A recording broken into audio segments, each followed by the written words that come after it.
Parte oggi la prima esposizione delle eccellenze agrigentine e il secondo forum del turismo inserito nelle iniziative del marchio d'area con un vasto programma.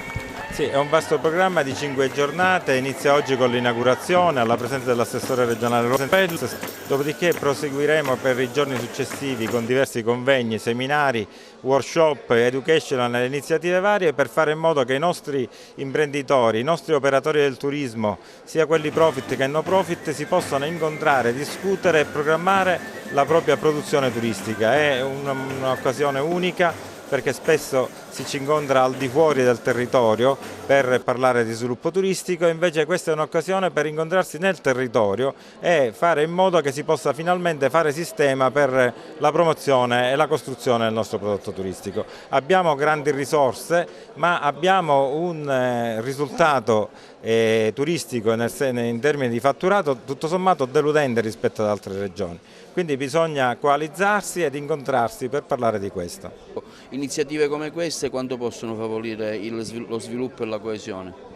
Ma io penso che sia un concetto, una filosofia di creare i prodotti turistici che è l'unica che può essere utilizzata specialmente per quelle che sono le terre interne della Sicilia, che sono luoghi abbandonati. Io ho avuto modo di stare sulle Madonie e vedere come ci sono interi quartieri disabitati, cioè case che non sono più abitate, ragazzi che vanno via, la popolazione è vecchia. Quando abbiamo un patrimonio culturale, paesaggistico, gastronomico di prima qualità che potrebbe rilanciare anche questi luoghi e quindi potrebbe rilanciare la popolazione giovanile in modo particolare, oltre che il turismo. Una valutazione di queste iniziative, lei oggi tra l'altro sarà anche il moderatore di questo primo convegno.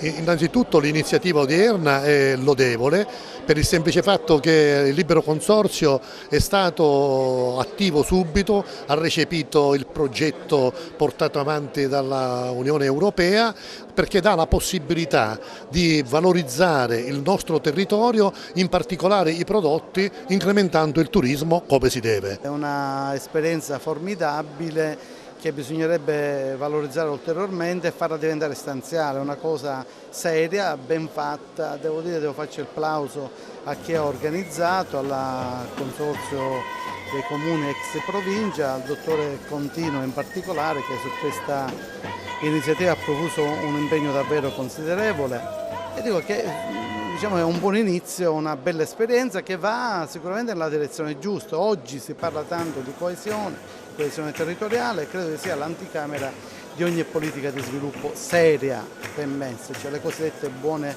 pratiche. Anche Palma di Montechiaro è presente a questo secondo forum del turismo. Con quali iniziative, con quali proposte offrite la vostra città? Siamo presenti anche perché rispecchia un po' queste iniziative quello che è il percorso della nostra attività amministrativa. Noi siamo presenti cercando e coinvolgendo un po' tutte le attività del luogo, mettendo in evidenza anche le miniature dei nostri monumenti più belli, prospettando le aziende che si stanno dimostrando in ambito per quanto riguarda l'arte culinaria e anche l'enogastronomia, e mettendo in evidenza quelle che sono le aziende che sul territorio si prospettano verso una cultura migliore del cibo e dell'enogastronomia.